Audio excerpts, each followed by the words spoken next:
안녕하십니까? 저는 한국 개신교 예수복음 전도자입니다.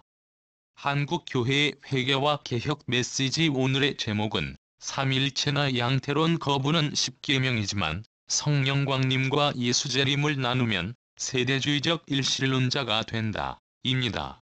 한국 개신교 및 독립교회 여러분, 그리고 교회 안 나가고 집에서 성경 말씀을 묵상하면서 잘 믿겠다고 결단하신 가난 성도 여러분, 신구약 성경에 계시된 한 분 하나님의 신관에 대해 단 한 번이라도 고민해 보신 적이 있으십니까?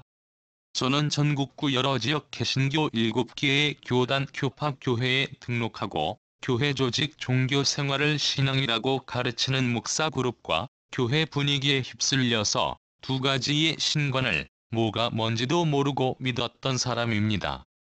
알듯 말듯한 그 신관은 삼위일체와 양태론인데 이 두 가지가 혼합된 상태로 믿다 보니까 비빔밥 신관을 가지고 지내던 차에 다음 카페의 이름은 지금 도무지 기억이 안 나는데 그냥 제가 임의로 다음 카페 간판 제목을 설정해 봤습니다. 하나인데 셋이고 셋인데 하나인 하나님은 성부, 성자, 성령이시다 라고 말입니다. 각종 포털 사이트이든 유튜브든 구글이든 검색창에다 삼위일체라는 단어를 쳐보십시오.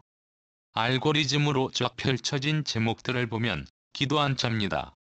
이런 류의 제목들이 홍수를 이루고 있습니다. 가톨릭의 삼위일체 영상도 들어보았는데 가톨릭이 삼위일체 원조인 까닭에 개신교 삼위일체는 가톨릭의 판박이입니다. 한국 개신교가 삼위일체를 가톨릭에 전수해 주었다고 생각하십니까? 아니면 가톨릭으로부터 한국 개신교가 가져와서 공유한다고 생각하십니까? 전자로 보는 분들은 외국에서 오랫동안 살다가 한국에 들어와 사는 분이나 물정을 몰라서 그렇게 답하려는지 모르지만 후자가 정답입니다. 마치 개신교가 이단 사이비로 결정한 신천지, 여호와의 증인, 하나님의 교회, 몰몬교 등의 교리를 가져와서 사용하는 것과 똑같은 것이 됩니다. 그런데 개신교가 절대로 그런 짓은 안 하지 않습니까? 그럼에도 왜 4세기에 창작한 가톨릭의 삼위일체 교리를 받아들여 예배 시간 순서의 삼위일체송, 삼위일체 형태의 사도신경, 삼위일체 이름의 축도라는 것을 하는지 이해가 안 됩니다. 10만 명이 훨씬 넘는 목사 그룹이 신학 과정에서 분명 다음과 같은 사실을 배웠을 것입니다. 인터넷 자료만 찾아봐도 단번에 나오는 자료입니다만 중세 가톨릭 때 삼위일체 안 믿으면 이단이라고 정죄한 후에 종교재판소라는 도살장에서 약 5천만 명 내지 6천만 명을 때려 죽인 일을 말입니다. 개신교 374개 교단 교파 교리로 정해서 암묵적으로 성경이라고 가르치고 있으니 정말 미치지 않으면 그렇게 할 수도 없고 하라고 해도 할 수가 없는 이야기입니다. 또 삼위일체 형식으로 된 사도신경을 받아들이지 않는다고 약 600만 명을 종교재판소에서 쳐 죽인 자료도 있습니다. 예수는 여호와 하나님이시다 라는 제목의 설교가 심심찮게 보여서 영상 메시지를 들어보면 결론부에서 3000% 빠져버립니다. 50%는 맞고 50%는 틀린 신관을 믿는 셈이 됩니다. 50% 신관을 가진 케이스를 세 분류로 나누어 보았습니다. 첫째, 예수는 여호와이시며 삼위일체 하나님이시다. 둘째, 예수는 여호와이시며 지금은 성령시대로서 성령이 유일신이시다. 셋째, 예수는 여호와이시며 예수와 성령이 다르시기 때문에 성령 광림과 예수 재림은 다르다 입니다. 서두에 말씀드렸던 카페 이야기로 다시 돌아가 보겠습니다. 다음 카페 가칭 하나인데 셋이고 셋인데 하나인 하나님은 성부, 성자, 성령이시다라는 카페에 회원 가입을 하고 들어가서 이런저런 글을 읽다가 어느 제목 밑에 달려있는 댓글이 어마무시하게 많은 게시글의 논쟁을 발견했는데 어느 한 네티즌을 향하여 때로 달려들어 육두문자를 얼마나 남발하든지 이 양태론 시키 가서 뒤져라. 너는 지옥에 틀림없이 들어갈 것이다. 이런 식으로 인신공격했던 일이 있었습니다. 솔직히 저는 삼위일체가 뭔지, 양태론이 뭔지 당시에 아무것도 모른 상태에서 삼위일체 목사가 전해준 것도 머리에 들어있고 양태론 목사가 전해준 것도 들어있어서 그날 댓글에 한 줄 의견을 남긴 것이 양태론을 남겼던가 봅니다. 순식간에 이리떼처럼 달려들어 저 한 사람을 물고 찢어 핥히고 집어 던지는데 어안이 벙벙했습니다. 내가 오늘 왜 이런 일을 겪는지 그 자체를 몰랐던 게 가장 큰 충격이었고, 당시에 약 100개 정도 카페 활동을 하며 기독교라는 종교에 단단히 미치긴 했지만 이런 거지 같은 카페는 단 한 번도 본 적이 없었기 때문이었습니다. 지금은 유튜브가 대세라서 다음 카페 문 닫은 곳이 많아진 관계로 그저 옛날 다방처럼 추억담 정도밖에 안 되는 것이지만 그 혼란과 무질서로 인하여 수년 동안 신관에 대해서는 외면하다시피 하고 살았습니다. 그러다가 성령께서 저를 이끌어 주셨는데 가톨릭의 신부 강론 청취를 비롯하여 정말로 많은 자료와 설교를 통해서 파헤쳐 주셨습니다. 그래도 삼위일체가 잘 정리가 안 되었습니다. 왜냐하면 찾는 자료 가운데 섞인 양태론 자료가 헷갈리게 했기 때문인데, 양태론자들은 양태론 메시지라고 제목에다 전혀 언급을 안 하기 때문에 영 분별과 말씀 분별이 어려웠습니다. 제가 오늘 이 말씀을 드리는 가장 큰 이유가 있습니다. 여러분, 예수와 성령은 각각 다른 신의 존재입니까? 아니면 동일한 신의 존재입니까? 성부, 성자, 성령이라는 세 분의 신이 한 분 하나님이라고 믿는 분이라면 예수와 성령은 각각 다른 신의 존재라고 답변하실 것입니다. 그리고 성령은 내 안에 임재하여 계시는 예수님의 보조자 성령이시고, 앞으로 미래의 육체를 입은 재림 예수가 구름 타고 공중에 나타나서 성도들을 휴거시켜 7년 동안 공중 혼인잔치하면서 지내게 될 것이고, 지상에는 7년 동안 대환란이 벌어진다고 믿을 것입니다. 이런 시나리오가 존 넬슨 다비의 세대주의에 의한 전천년 이야기입니다. 역사적 전천년이라는 다른 해석도 있는데 공중재림은 없고 7년 대환란 후에 성도 휴거와 지상재림이 있다고 합니다.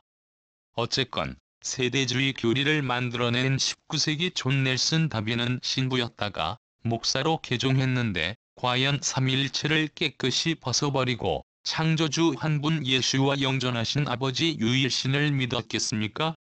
전혀 아닙니다. 삼위일체를 계승 발전시킨 일만 골라서 했을 것입니다. 아무튼 세대주의와 삼위일체는 연결고리처럼 한 세트인 것만큼은 확실합니다. 창조주 예수와 한 분 하나님을 믿는 장로, 집사, 목사 중에는 삼위일체를 단칼에 베어버렸는데 세대주의와 짬뽕 신관이 되다 보니까 성령광림과 예수재림을 이분법으로 나누어 믿는 분들이 계십니다. 이 부분에 대하여 말씀을 드리고 싶은 것입니다. 제가 경험한 것 중에서 도저히 매듭이 풀리지 않았던 것이 바로 성령광림과 예수재림에 대한 혼란스러움이었습니다. 여호와께서 육신을 입고 성령으로 마리아의 몸을 빌려 스스로 잉태되셔서 스스로 오신 분이 예수님이시다. 여호와가 바로 예수이시고 예수가 바로 성령이시다. 라는 진리를 깨달아 알기까지 많은 기간이 걸렸는데, 성령과 예수가 같은 신인데 성령광림과 예수재림이 나누어져 있다 보니까 그랬던 것입니다. 앞서 결론처럼 말씀드렸지만 삼위일체 및 세대주의가 그 원흉입니다. 삼위일체는 여호와, 예수, 성령을 각각의 신으로 따로 나누었고, 존 넬슨 다비의 세대주의는 신구약 시대를 7세대로 나누었습니다. 영존하신 아버지 창조주 예수님의 이 세상 나라 역사에 대하여 인간이 감히 7000년으로 정해버리는 교만 때문에 벌어진 해프닝입니다. 하나님도 셋으로 쪼개는데 하나님께서 정하신 3차원의 세계를 사단과 함께 일곱으로 나누지 말라는 법이 있겠습니까? 첫째, 무제시대, 둘째, 양심시대, 셋째, 인간 통치시대, 넷째, 언약시대, 다섯째, 율법시대, 여섯째, 교회시대, 일곱째, 천년왕국시대로 7세대입니다. 4세기 이전에는 삼위일체나 양태론이 없었고 19세기 이전에는 세대주의가 없었다는 점을 반드시 상기하셔야만 매듭을 풀어낼 수 있습니다. 세대주의는 성경의 예언을 문자적으로만 해석하기 때문에 오역이 된 쓰레기입니다. 세대주의의 문제는 성경을 오로지 문자적으로만 도식화해서 해석하기 때문에 여러 가지 부작용을 만들어낸다는 것입니다. 저의 견해는 이렇습니다. 지나친 문자주의 사고로 성경을 만화책 수준으로 해석한다든지 반대로 지나친 영해주의로만 재해석하여 자의적인 불의를 즐기려고 하는 것은 또 다른 문제를 만들어냅니다. 예를 들어 나라의 매우 높은 분이 장문의 편지를 인편에 보내면서 잘 읽고 뜻을 새기라는 신신당부를 했다고 합시다.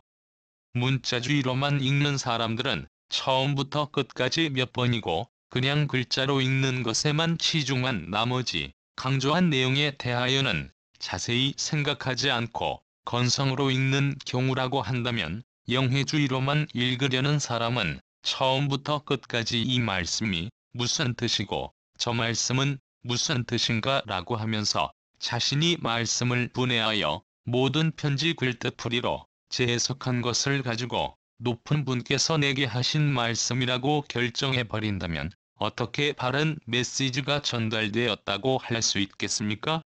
신구약 성경은 문자, 상징, 비유, 은유, 역사 등이 골고루 뒤섞여 있습니다. 다비의 7세대 구분을 사람이 분석한 또 다른 자료를 보면 이방인 시대와 성령 시대라는 것도 있는데 여호와 시대나 예수 시대는 없습니다. 양태론 관점으로 해석한 게 아닌가? 라는 생각도 해 보았습니다만 많이 고민하고 따져보아야 할 일입니다. 창조주 한 분 하나님을 믿는 분이라면 적어도 예수와 성령이 동일한 분이라는 결론을 낼 수 있어야 합니다. 예수와 성령을 쪼개는 순간 한 분 하나님 일일체를 믿으면서도 삼일체 개념 정리를 제대로 못했다는 반증이 되기 때문입니다. 그래서 제가 이런 분들의 신과는 세대주의적 일실론자라고 감히 말씀드리는 것입니다. 예수님은 현재 영으로, 말씀으로 진리의 복음 자체로서 내 안으로 들어와 계십니다. 이것은 상징이나 비유가 아니라 예수님의 존재 방식이기 때문에 실체입니다. 아직도 2000년 전에 육신을 입고 오신 예수님 지상 사역 시절에 머물러 있는 안타까운 분들이 많습니다. 여호와가 예수이시고 예수가 성령이신 영존하신 아버지가 신구약의 창조주 유일신입니다. 아멘이십니까? 이를 믿으십시오. 아버지 아들 성령을 셋으로 나누었다가 합하여 하나라고 하질 않나. 물피 성령을 셋으로 나누었다가 하나로 합쳤다고 하질 않나. 4세기 이전에는 명칭도 없었던 삼위일체나 양태론을 가지고 창세기의 엘로힘을 잡신 수준으로 떠들어대고 있질 않나. 정말 가관입니다. 창조주 예수님을 삼신 할머니 취급하지 마십시오. 우리나라 민간 신앙 중에 하나인 삼신 할머니는 삼신일체가 아니라 삼신삼체임을 알아야 합니다. 삼신이면 삼신이고 일신이면 일신이지 삼신이 일신이 되거나 일신이 삼태가 되는 일은 없습니다. 전자는 삼일체 이야기이고 후자는 양태론 이야기입니다. 이 두 가지는 거짓 신관입니다. 삼일체의 예수는 두 번째 서열의 아들 하나님인 반면에 양태론의 예수는 하나님의 아들일 뿐이지 하나님은 되지 못한다는 것도 오늘 바르게 아셔야 합니다. 두 가지 모두 다 잡신 수준입니다. 내가 부활 천국 영생을 포기하면 모를까, 제발 정신 바짝 차리셔야 합니다. 창조주 예수님은 회전하는 그림자도 없고 1.1획도 말씀의 근본을 변개하지 못하는 분이십니다. 내가 깜박해서 너희에게 줄 복음을 빠뜨렸는데 너희가 잘 아는 아무개 목사한테 이 말씀을 줄 테니 잘 듣도록 하여라. 시계 실수는 못하십니다. 오늘 여러분들은 가장 중요한 바른 복음을 들으셨습니다. 결론입니다. 세대주의적 일신론을 믿는 분들께 가장 쉽게 납득이 되도록 말씀드려 봅니다. 과거의 여호와, 예수, 성령을 따로따로 삼신인데 일신이라고 하는 삼위일체를 믿었지만 성령께서 마음 눈을 밝혀주셔서 여러분들은 그것을 바울의 쓰레기 고백과 함께 버리셨습니다. 매우 잘하신 일입니다. 그러나 21세기 한국에서 민족과 교회가 일제강점기 잔재를 청산하지 못한 그 어떤 것처럼 성령 광림과 예수 재림을 따로따로 믿음으로써 무의식 세계에서조차 세대주의로 쇠뇌 학습된 거짓말 교리에다가 여호와, 예수, 성령을 따로 분리하여 믿는 삼위일체 정신이 섞여져 믿음으로써 삼위일체가 100% 청산되지 못한 것입니다. 양태론도 마찬가지입니다. 예수님을 하나님으로 믿지 않고 하나님의 아들로 믿으면서 구약의 여호와는 활동 중단하셨다고 믿으며 오로지 성령만 활동하신다고 믿으니 예수와 성령이 마치 기체와 액체처럼 나누어 믿을 수밖에 없는 것입니다. 더 이상 중세 가톨릭의 이단 교리에 해당하는 삼위일체 신이나 양태신이 거짓된 다른 신임을 아시고 오늘 지금 버리시기 바랍니다. 성령 광림이 예수 재림임을 믿으시고 바르게 선포하십시오. 시각장애우를 위한 오디오와 청각장애우를 위한 한글 텍스트를 한국교회 그리스도인 사역자 누구라도 주변에 가까이 계시는 분들을 위해 다양한 방법으로 친절한 안내를 부탁드리겠습니다. 끝까지 참여해 주셔서 감사합니다.